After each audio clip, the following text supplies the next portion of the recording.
اور ابھی آپ کو لیے چلیں گے وزیر اعظم عمران خان خطاب کر رہے ہیں. شکریہ ادا کرنا چاہتا ہوں. یہ جو فورس ٹائیگر فورس یعنی جو والنٹیئر فورس کیوں میں نے فیصلہ کیا کہ ہمیں اس کی ضرورت ہے، اس لیے کہ جو پاکستان کے سامنے چیلنج ہے، بڑا چیلنج ہے. چیلنج کیوں ہے؟ چیلنج اس لیے ہے کہ ایک دنیا کے اندر پینڈیمک جسے کہتے ہیں، ایک ایسی وائرس نکلی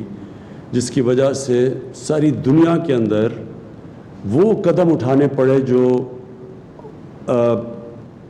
کوئی پچھلے 100 سال میں کسی ملک کو نہیں اٹھانے پڑے. مطلب کہ لاک ڈاؤن کرنا پڑا. یہ جو وائرس کے پھیلنے سے اس کو روکنے کے لیے جو لاک ڈاؤن کیا، سب سے بڑے مسئلے ہمارے ملک میں اس لاک ڈاؤن کی وجہ سے، اور اس لاک ڈاؤن کی وجہ سے جو اثرات عام آدمی کے اوپر گئے، غریب لوگوں کے اوپر گئے، تنخواہ دار پہ گئے، جو دہاڑی دار تھا، جو چھوٹے لوگ تھے، جو چھابڑی والے تھے، یہ سارا ایک بہت بڑا طبقہ متاثر ہو گیا. متاثر تو سفید پوش بھی ہوئے ہیں، لیکن نیچے سارا ایک طبقہ اس لاک ڈاؤن کی وجہ سے متاثر ہے. ہمارا تو ایک ملک پہلے مشکل میں تھا، لیکن امیر ملکوں کے اندر بھی بہت بڑا مسئلہ آ چکا ہے. اور برطانیہ جیسے ملک میں ان کا جو پرائم منسٹر تھا، اس نے اپیل کی والنٹیئر فورس کی، اور برطانیہ میں تقریباً 2.5 لاکھ لوگوں نے والنٹیئر کرنے کا اپنے آپ کو رجسٹر کروایا. تو مقصد اس والنٹیئر فورس کا یہ ہے کہ ایک مشکل وقت میں قوم کو ان لوگوں کی ضرورت ہے جو مدد کر سکتے ہیں رضاکارانہ طور پہ، ہماری ایڈمنسٹریشن کی مدد کر سکتے ہیں، کیونکہ ایڈمنسٹریشن کے پاس بھی اتنے وسائل نہیں، اتنے لوگ نہیں کہ وہ ایڈمنسٹریشن بھی کریں اور پھر کھانا بھی بانٹیں، اور پھر مسجدوں کے اوپر بھی دیکھیں کہ SOPs کے اوپر لوگ چل رہے ہیں. اور جو آگے آنے والا وقت ہے اس میں بھی ایڈمنسٹریشن اکیلی کچھ نہیں کر سکتی.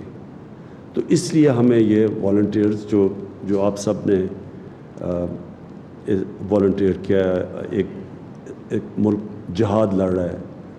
ایک مشکل وقت کے لیے، تو میں آپ سب کا پھر سے شکریہ ادا کرتا ہوں. میں ایک تھوڑی سی آپ کو بیک گراؤنڈ بتا دوں کہ جب شوکت خانم کینسر ہاسپٹل کے لیے میں پیسے اکٹھے کرنے نکلا تو بہت زیادہ پیسہ تھا. تو مجھے سمجھ نہیں آئی کہ میں اتنا زیادہ پیسہ کیسے اکٹھا کروں گا. تو تب کسی نے کہا کہ یہ اسکول کے بچے جو ہیں ان کو آپ اپنے ساتھ موبلائز کریں، کیونکہ میں ان دنوں میں کرکٹ کھیلتا تھا، اور جو اسکول کے بچے تھے وہ سب سے زیادہ مجھے فالو کرتے تھے کرکٹ کی وجہ سے. تو میں نے ایک عمران ٹائیگر فورس نکالی، اور یہ ہمارے اسکول کے بچے تھے جو کہ پھر ٹائیگرز بنے، جنہوں نے پیسے اکٹھے کیے. صرف انہوں نے پیسے اکٹھے کیے، لیکن جب وہ پبلک کے اندر گئے پیسے اکٹھے کرنے کے لیے، تو جو پبلسٹی ملی، اس پبلسٹی کی وجہ سے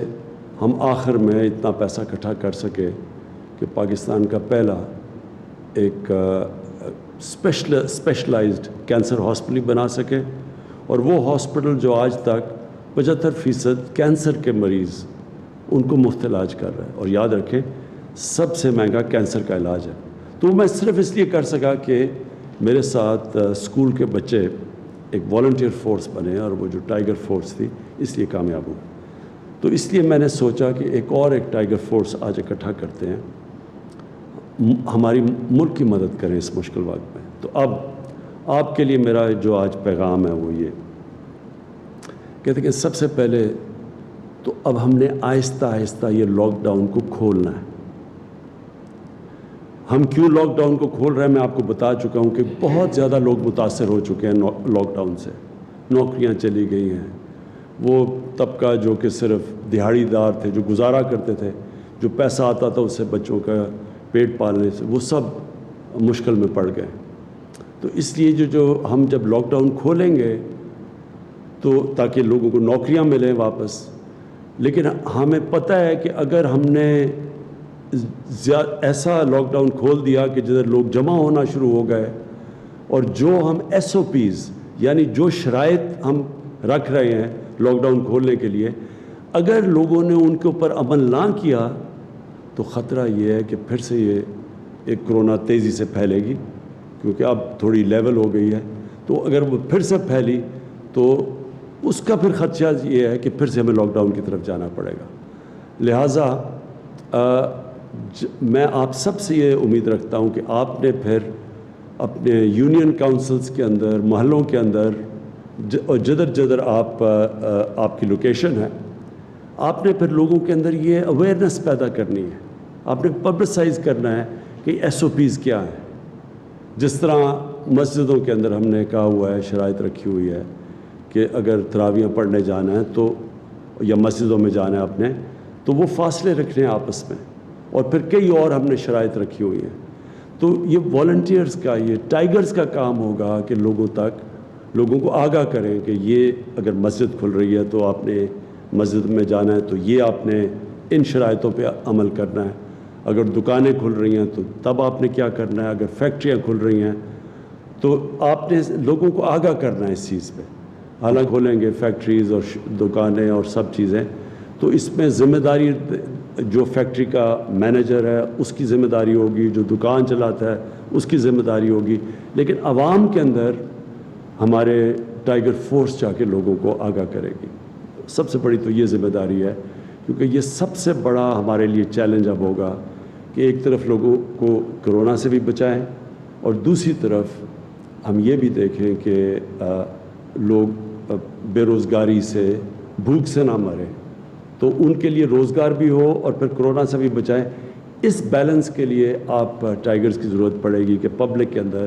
یہ اویئرنیس کیمپین کریں، لوگوں کو آگاہ کریں کہ کن شرائط کے مطابق ہم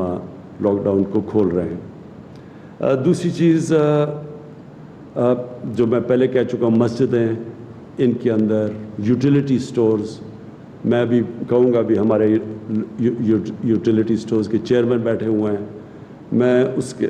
ڈاکٹر ظفر مرزا کو یہاں بٹھایا ہوا ہے، کیونکہ بہت زیادہ میڈیکل پروفیشن کے لوگ جو میڈیکل فیلڈ سے تعلق رکھتے ہیں، انہوں نے بھی ہمارے ٹائیگرز بنے ہیں، تو یہ ڈاکٹر مرزا کو کہوں گا کہ آپ کو گائیڈ کریں۔ یوٹیلیٹی سٹورز کی ذوالقرنین آپ کو بتائیں گے چیئرمین، کہ ان کے اندر آپ نے کیسے کیا چیز دیکھنی ہے جا کے یوٹیلیٹی سٹورز پہ۔ میں چاہوں گا کہ عثمان ڈار آپ سے مختصر بات کریں کہ جو انہوں نے سیالکوٹ کے اندر ایک پائلٹ پروجیکٹ کیا ہے والنٹیئرز کے ساتھ، ٹائیگرز کے ساتھ، تو وہ اس کی بھی بات کر سکتے ہیں۔ تو نمبر 1 چیز کہ ٹائیگر فورس ایک والنٹری فورس ہے، آپ نے کہیں پیسے اکٹھے نہیں کرنے، آپ کا کام یہ نہیں ہے، آپ کو کوئی تنخواہیں نہیں مل رہی، آپ ایک جہاد لڑ رہے ہیں ہمارے ساتھ مل کے، اور آپ جوائن کریں، ایڈمنسٹریشن کے ساتھ مل کے آپ کام کریں گے۔ تو جو لوکل ایڈمنسٹریشن ہے، جو ایک بڑا پروگرام ہم نے لانچ کیا 2 دن پہلے، وہ ہے کہ ہم جو لوگ بے روزگار ہوئے ہیں، جو اس لاک ڈاؤن کی وجہ سے لوگ بے روزگار ہوئے ہیں، ان کی رجسٹریشن کروانی ہے آپ نے۔ تو میں آپ جو یونین کاؤنسل کا آفس ہوگا، جو ہماری ایڈمنسٹریشن ہوگی، وہ اس آفس میں وہ ایک ڈیسک بنائے گی، اور ادھر آپ لوگوں کو رجسٹر کریں گے۔ جو لوگ بے روزگار ہوئے ہیں، وہ لوگ خود بھی اپنے آپ کو رجسٹر کر سکتے ہیں، لیکن ہم یہ سمجھتے ہیں کہ وہ جو ویب سائٹ کے اوپر اپنے آپ کو رجسٹر کرنے کی فارم بھرنی ہے، وہ شاید زیادہ لوگ نہ کر سکیں۔ اس لیے آپ میں سے زیادہ تر پڑھے لکھے لوگ ہیں جنہوں نے والنٹیئر کیا، تو آپ ان کی مدد کریں تاکہ وہ رجسٹر کریں، اور پھر ہم ان کو ایک فلٹر کر کے اپنے اساس پروگرام کے ذریعے جو نادرا کے ڈیٹا بیس ہے، ان کو فلٹر کریں گے کہ واقعی وہ مستحق ہیں، اور ان کے بعد وہی کیش ٹرانسفر کریں گے جو کہ آپ ابھی اساس پروگرام کی کیش ٹرانسفرز کر رہے ہیں، اور پھر ان کو بھی آپ مانیٹر کریں گے اور ہمیں فیڈ بیک دیتے رہیں گے۔ اس کے علاوہ جو میں آپ سب سے یہ امید لگاتا ہوں کہ یوٹیلیٹی سٹورز کا میں آپ کو بتا بیٹھا ہوں، آپ نے کہیں بھی ذخیرہ اندوزی دیکھی آپ نے دیکھا کہ لوگ گندم کو یا اور بھی کھانے پینے کی چیزوں کی ذخیرہ اندوزی کر رہے ہیں، یہ قانون کے خلاف ہے۔ آپ نے خود ایکشن نہیں لینا، آپ نے جا کے ایڈمنسٹریشن کو بتانا ہے، اور پھر ایڈمنسٹریشن کی ذمہ داری ہے ایکشن لینے کے لیے۔ یہ جو بھی لوگ یہ غیر قانونی چوز کر رہے ہیں، ذخیرہ اندوزی سے وہ ہوتا کیا ہے کہ قیمتیں اوپر چلی جاتی ہیں، اور اس سے کیا ہوتا ہے کہ جو ہم کیش ٹرانسفر کر رہے ہیں عام لوگوں کے لیے ان کی مدد کرنے کے لیے، تو جب چیزیں مہنگی ہوں گی ان کے ہاتھ سے جو پیسہ ہوگا وہ زیادہ چیزیں نہیں خرید سکے گا۔ اس لیے یہ آپ کی بہت بڑی ذمہ داری ہے۔